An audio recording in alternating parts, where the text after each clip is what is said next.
Happy Halloween, everyone. Semi-retired Bob here. I talk about the carnivore diet, all things related to the carnivore diet, and miscellaneous odds and ends. I'm also inviting you to join me on my off-grid journey down in Texas. I'll be leaving sometime next week, depending on how the final loadout goes.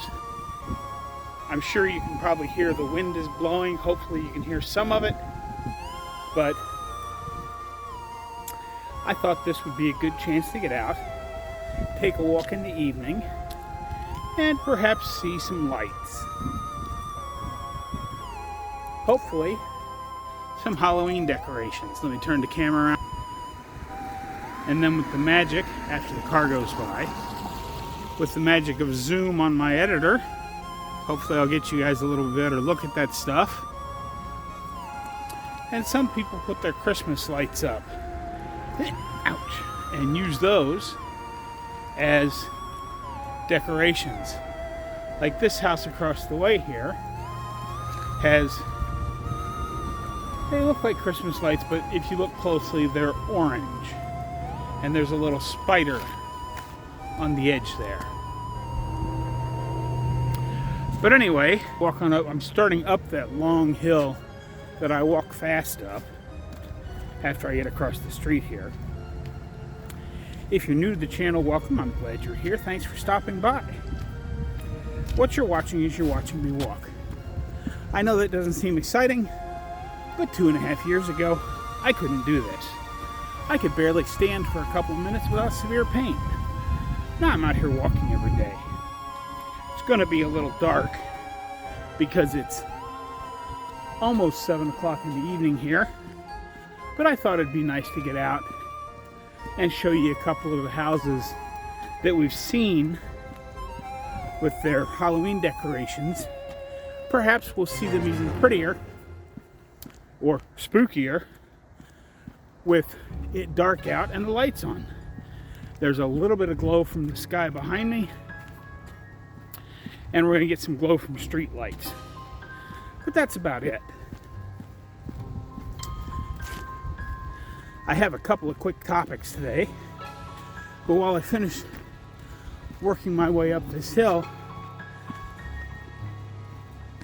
one of my favorite Halloweens was way back when I was in high school. One of my best friends' dad had an orchard, and he, of course, handed out apples. Now, this was right in the middle of the big razor blade and apple scare. So I sat, his house was next to an alley right across from high school.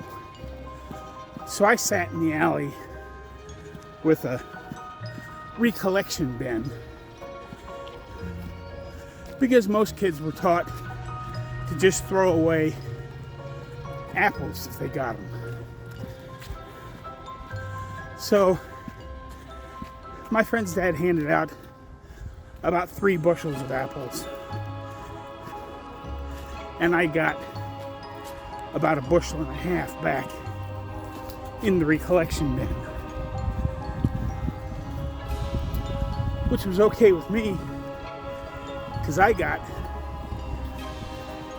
to take those apples home. I don't eat apples anymore, but back in the day, fresh apples were kind of fun. Okay, well, this isn't quite as good as I thought it was going to be, but let me go ahead and turn the camera around so you can see the house across the street. I thought they'd have a few more lights because you can sort of see they've got their big skeletons up in the yard. I guess because it's been raining all day, they don't have their inflatables running. That's kind of disappointing. And then this house behind me is the house that has the graveyard. But they've got a little string of orange lights across the front of it, which I think is kind of cool.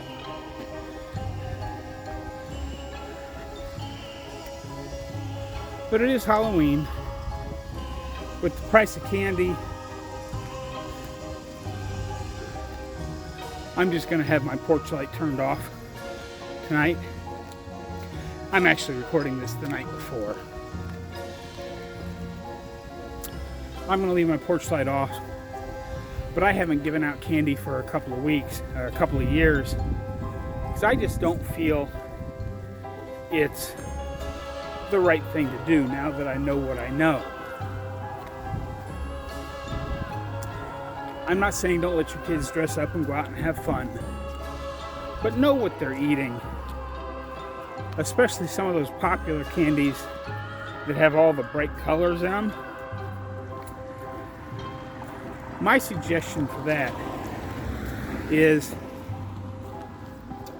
go to whatever store you go to. Oh, the glow of me and those headlights coming up the street was kind of cool. But go to whatever store you go to and buy yourself a couple of boxes of full-size candy bars. Some of the less offensive ones, you know, Three Musketeer or a Milky Way. They're all offensive, but without naming any names, you know which taste the rainbow candies I'm talking about that have all those artificial dyes in them. And trade your, after they get back from trick-or-treating, trade your kids out. I haven't talked about it a whole lot because I'm not a science guy, but if you watch Dr. Berry and Dr. Baker and a few of the others, there's a lot of really bad side effects out there from the artificial dyes they're putting in things that are just as bad as forever chemicals for stuff they're, you know, putting on those candies to make them so colorful. That's my thoughts on Halloween. But one of the other things I wanted to talk to you about is I got a question from a viewer that said, Bob, how are you going to protect your house while you're gone? Well, I have a friend, because she was worried about house sitters breaking in and stealing the house itself. That's not going to happen here because, well, I have a friend that comes over a couple of times a week to check on the house. And the house we just passed back there, not this one, I don't know who this guy is on the corner up the street from me, but the next house up, that one over there, and of course you guys can't see it because it's dark out. But I'm going to go down and around the corner here just a little bit. I've already showed you those. Let's go past the house and up that way a little bit, see if we can't find some more Halloween lights to look at. But this guy here on the corner, that white house across the street there, Dwayne, my next door neighbor, we're not quite up to his house yet. Now there used to be another one on just the other side of my house, but he has since, his wife passed and he has moved on to a retirement center. And the guy caddy corner across from me has moved on as well. But there's a family with kids over there. Oh, and there's another one on down the street that way. Well, Bob, what are you talking about? Who lives there? And there's another one over there and another one over there. Even with the two that I know for sure have moved out, within a block and a half of my house, there are 5 retired police officers, 3 active duty police officers, 1 that works on the K9 unit, a highway patrolman, and then I've never actually walked past his house, but I can tell you up that way at the top of the hill and 2 houses in is the regional director of the FBI. I live in one of the safest neighborhoods in the country. Now, am I saying it couldn't happen? No. Anything can happen. But with a lot of my neighbors having nothing better to do than sit around and stare out the window and look for people that don't belong in the neighborhood. I mean, yesterday, a truck pulled in front of Dwayne's house, and it was a roofing truck. It was obviously a roofing truck. It was there with a big conveyor belt thing. And I don't see a whole lot more down that way, so I guess we're kind of a bust tonight. Hopefully you like the little bit of spooky background music I got going on. But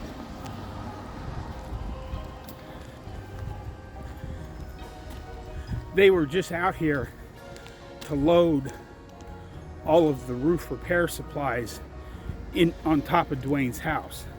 Now, he's the one that had the great big, about 15, 20 inch across branch that punched through his roof in that big windstorm back the 1st of August. And now, of course, that they've delivered all the stuff to fix his roof, it's supposed to rain every day for the next week. So I'm going to be loading stuff in between rain episodes, and we'll see how that goes. But you can really spot the car lights when they're coming down the hill when I'm out here walking like this. Normally, to finish up a video, I'd walk up next to the house, but I forgot to turn my lights on. So I'm going to stand here where the light from that street light's coming down into my face and let you know. But oh, what I was telling you, while they were unloading that stuff, there must have been 6 or 7 neighbors came out to see what was going on. Normally, I'm not a fan of nosy neighbors, but it's one extra level of security that I feel pretty good about being gone for 5 to 6 months out of the year.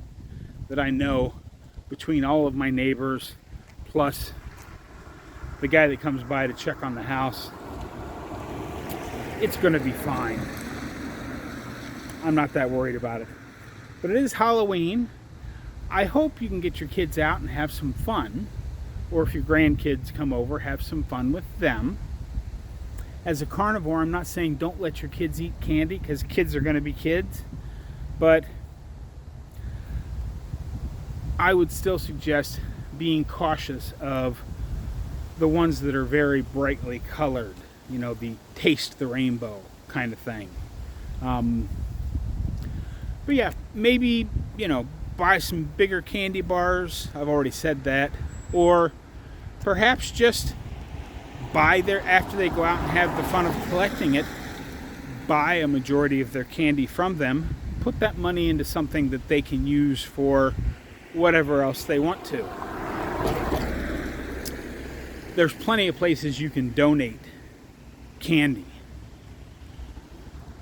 But is it good to get rid of candy and knowing that some other kid's going to have it?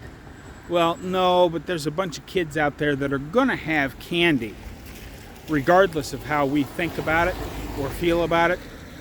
So we may as well put it to some use after our kids get the, or grandkids get the enjoyment of going out to collect it. Anyway, I know this was a little bit different kind of a video. Happy Halloween, everybody. Don't forget, get out there, be 1% better. Today, tomorrow, every day. Have a great day, folks. I'll see you in the next one.